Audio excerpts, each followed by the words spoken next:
qui vient de signer un accord de partenariat avec La Poste. Il est notre invité éco de cette semaine. L'invité éco, Patrick Longchamp. Paul Tronchon, bonjour. Bonjour. Merci beaucoup d'être avec nous. Alors, le salon des seniors bat son plein en ce moment. Vous êtes le fondateur de Saveur et Vie, une société qui, si j'ai bien compris, promet le bien manger et le mieux manger pour les seniors. Alors, à la fois parce qu'on sait que le moral est au fond des gamelles, mais aussi parce que 800 000 de nos seniors sont atteints de dénutrition. Et ce qu'on ne sait pas, c'est qu'il y a 2 millions de personnes qui sont aussi atteintes de dénutrition en France. Oui, c'est vraiment un chiffre que l'on méconnaît. Donc il faut le rappeler, la problématique de dénutrition existe en France et elle est particulièrement vraie pour les seniors. Je l'ai touché du doigt lorsque j'étais à la Science publique Hôpitaux de Paris, je le dis souvent.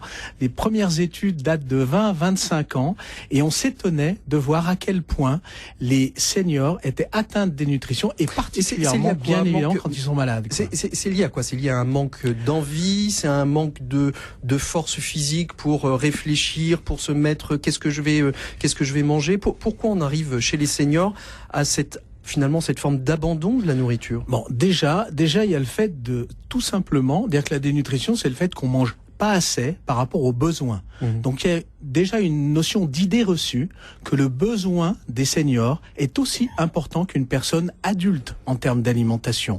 Tout simplement parce que les nutriments nécessaires pour faire en sorte que l'ensemble du corps puisse lutter et contre les maladies et tout simplement aller mieux, tout bêtement, eh bien, ils sont aussi importants. Pourquoi? Parce qu'avec l'avancée en âge, bien évidemment, la physiologie est moins active pour transformer les nutriments en exercice, finalement, pour le corps. Donc ça, c'est un élément très fort. Donc quand on est parti sur cette idée reçue qui est de dire on mange autant, déjà, ça va déjà mieux en termes d'analyse du besoin. Et ensuite, vous avez raison, il y a beaucoup d'éléments psychologiques sur l'alimentation et l'élément plaisir et l'élément primordial pour l'ingestion. Et donc, du coup, il faut garder le plaisir tout au long de sa vie. Alors, la Covid a été un moment essentiel presque pour vous, parce que finalement, on a le fait d'avoir des repas qui sont livrés à domicile dans cette période a dû décupler. Mais il y a aussi une question qui peut se poser sur la question de la dénutrition et qui peut être liée à la question du Covid. Est-ce que le fait d'avoir des Covid longs, et particulièrement chez les personnes les plus âgées, qui ont une perte de goût, d'odorat, ne va pas accentuer ce chiffre de la dénutrition, parce que finalement, plus de goût de ce qu'on mange, plus d'envie. Est-ce que ça a pas accentué? Est-ce que vous avez vu quelques éléments là-dessus? Essentiel. D'ailleurs, on a lancé une offre qui s'appelle Nutrition Plus à ce moment-là, tout bêtement, parce que il y a une conscience qui a été mise en place à ce moment-là. Tout ça, on le voit d'ailleurs. Les gens sont amaigris pendant cette période-là, en tout cas pour les seniors, et le fait de ne plus avoir, évidemment, l'envie, le plaisir est relié au goût pour l'ensemble. Et encore un élément très important par rapport au Covid, c'est qu'on a surtout vu tout simplement que pour lutter contre une maladie, il faut manger. Alors très souvent, on n'a pas cette envie-là pour que les nutriments, encore une fois, agissent sur le système immunitaire que l'on a tous bien évidemment et dont on a besoin pour bien vivre. Alors, la livraison de repas à domicile est particulièrement, quand il s'agit des seniors, a souvent été décriée. Comment, et vous, votre leitmotiv, c'est vraiment du bon, du bien manger. Comment on arrive à livrer des repas chauds qui soient bons, qui soient nutritionnels, adaptés et qui arrivent à peu près, on va pas dire chaud, mais qui arrivent en bon état chez les seniors? Alors surtout, il faut déjà une longue expérience. Je dis souvent que ça fait 20 ans que Saveur et Vie existe. Ça fait 20 ans que Saveur et Vie existe, avec une grosse expertise nutritionnelle. Faut comprendre le besoin et ensuite, bien sûr, mettre en avant une organisation de création culinaire et de logistique pour faire en sorte que le restaurant vienne au domicile. Qu'on n'ait pas une solution d'alimentation avec vraiment qu'il y ait du plaisir. Donc, ça veut dire qu'il n'y a pas de cuisine collective chez Saveur et Vie? Il n'y a pas de cuisine collective. On est dans l'individualisation de la prestation.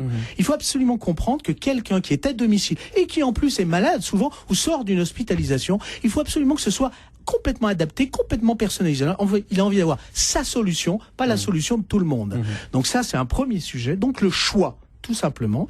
Et deuxièmement, bien sûr, avoir conscience d'avoir un repas plaisir, ça veut dire tout simplement avec un traiteur ou un cuisinier qui sache mettre en œuvre ce qu'aime la personne âgée. On a associé ces deux choses et on a trouvé bien sûr une organisation pointue au niveau logistique et c'est là qu'intervient la Poste. Bien sûr. Eh ben voilà, si vous faites mes transitions. Alors justement, ce partenariat avec la Poste, on le sait, hein, depuis un certain temps, on s'envoie moins de lettres, donc il faut retrouver, équilibrer le business model. Donc ils se sont dit finalement, on ne livre pas que du courrier, donc on peut livrer des repas, on peut aussi livrer de la bonne humeur, puisqu'ils font aussi cet accompagnement dans les villes, mais aussi dans le monde rural pour recréer du lien, donner des bonnes infos aux familles qui sont éloignées.